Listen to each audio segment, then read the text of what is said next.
Aided విద్యా సంస్థల పరిరక్షణ, తక్షణ డిమాండ్ల అమలుకు ప్రభుత్వానికి అల్టిమేట్ ఎయిడెడ్ విద్యా సంస్థలను నిర్వీర్యం చేసే ప్రభుత్వ విధానాలను వ్యతిరేకిస్తూ విద్యార్థుల హక్కులను పరిరక్షించాలని డిమాండ్ చేస్తూ ఈరోజు కాకినాడ జిల్లా కేంద్రంలోని కలెక్టరేట్ ఎదుట ఎస్ఎఫ్ఐ కాకినాడ నగర కమిటీ ఆధ్వర్యంలో విద్యార్థులు భారీ ధర్నా నిర్వహించారు. నగరంలోని MSN aided, CBM aided, Peddapuram MR aided, Annavaram Satyadev aided junior కళాశాల నుంచి పెద్ద సంఖ్యలో విద్యార్థులు, నాయకులు ఈ ఆందోళనలో ఉత్సాహంగా పాల్గొన్నారు. ఈ సందర్భంగా ఎస్ఎఫ్ఐ రాష్ట్ర అధ్యక్షులు పి రామ్మోహన్, కాకినాడ జిల్లా కార్యదర్శి ఎం గంగా సూరిబాబులు మాట్లాడుతూ ప్రభుత్వం అధికారంలోకి రాకముందు యువగలం యాత్రలో ప్రభుత్వం ఎయిడెడ్ విద్యా సంస్థలను కాపాడుతామని స్పష్టమైన హామీ ఇచ్చిందని గుర్తు చేశారు. అయితే నేడు అధికారంలోకి వచ్చిన తర్వాత ఎయిడెడ్ విద్యా సంస్థలను పూర్తిగా పట్టించుకోవడం లేదని, వాటిని నిర్వీర్యం చేయడానికి కుట్ర పన్నుతుందని తీవ్ర ఆరోపణలు అనంతరం జిల్లా కలెక్టర్కి ఎస్ఎఫ్ఐ రాష్ట్ర అధ్యక్షులు రామ్మోహన్, జిల్లా కార్యదర్శి గంగా సూరిబాబు, కాకినాడ నగర అధ్యక్ష కార్యదర్శులు వాసుదేవ, సాహిత్, ఉపాధ్యక్షులు రాజేష్, గమ్నివేలు, ఉపాధ్యక్షురాలు భువనేశ్వరి, నగర కమిటీ నాయకులు గుణశ్రీ, సత్యవతి, ప్రసన్న, కన్నా, కళాశాల కమిటీ నాయకులు మరియు వందలాది మంది విద్యార్థులు వినతి పత్రాన్ని సమర్పించారు. నా పేరు రామ్మోహన్, ఎస్ఎఫ్ఐ రాష్ట్ర అధ్యక్షులు.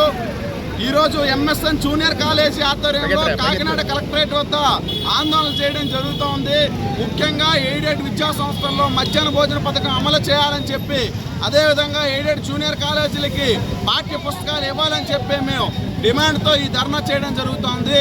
అధికారులు లేనప్పుడు, ప్రతిపక్షం ఉన్నప్పుడు యువగలం పాదయాత్రలో నారా లోకేష్ గారు ఎయిడెడ్ విద్యా సంస్థలకు గత ప్రభుత్వం తీసుకొచ్చిన విధానాలన్నింటినీ మారుస్తాను, ఎయిడెడ్ విద్యా సంస్థల్లో మధ్యాహ్న భోజన పథకం అమలు చేస్తాను, టెక్స్ట్ బుక్స్ ఇస్తాను, సంపూర్ణంగా గ్రాంట్ ఎయిడ్ శాంక్షన్ చేస్తానని చెప్పి ఈరోజు అధికారంలోకి వచ్చిన తర్వాత మీరు గత ప్రభుత్వం యొక్క విధానాలని కొనసాగిస్తూ ఉన్నారు. ఎయిడెడ్ విద్యార్థులకు పాఠ్య పుస్తకాలు ఇవ్వకపోతే వాళ్ళు ఎలా చదువుకునేది? ఎయిడెడ్ విద్యార్థులకు మధ్యాహ్న భోజన పథకం అమలు చేయకపోతే వాళ్ళు ఎలా? ఈరోజు ఎయిడెడ్ విద్యా సంస్థల్లో కూడా పేద విద్యార్థులు, వెనుకబడిన తరగతి విద్యార్థులు చదువుకుంటూ ఉన్నారు.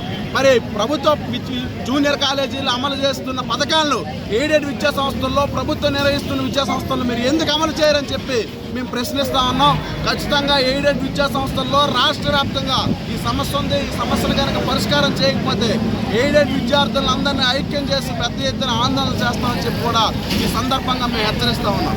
నా పేరు ఎం గంగా సూరిబాబు, ఎస్ఎఫ్ఐ కాకినాడ జిల్లా కార్యదర్శి. ఈరోజు రాష్ట్ర వ్యాప్తంగా ఎయిడెడ్ విద్యా సంస్థల్ని నాశనం చేయడం కోసం ప్రభుత్వం చేస్తూ ఉంది. ఈ జిల్లాలో ఉన్నటువంటి Annavaram Satyadeva junior college, MSN junior college, CBM college, MR కాలేజీకి ఈరోజు ఈ కాలేజీ చదువుకునే పేద విద్యార్థులకి టెక్స్ట్ బుక్స్ కానీ భోజనం కానీ పెట్టడం లేదు. ఎస్ఎఫ్ఐగా మేము డిమాండ్ చేసేది అంటే ఈ రాష్ట్ర ప్రభుత్వం వెంటనే ఈ 4 కాలేజీలో పాఠ్య పుస్తకాలు ఇవ్వాలి, మధ్యాహ్న భోజనాన్ని అమలు చేయాలి, జీవో నెంబర్ 35, 36 రద్దు చేసి ఈ కాలేజీల్లో, ఎయిడెడ్ కాలేజీల్లో పోస్టులు భర్తీ చేయాలని ఎస్ఎఫ్ఐగా డిమాండ్ చేస్తా ఉన్నాం. లేని పక్షంలో ఈ ఉద్యమాన్ని ఉధృతం చేస్తామని ఈ ప్రభుత్వానికి హెచ్చరిస్తాం.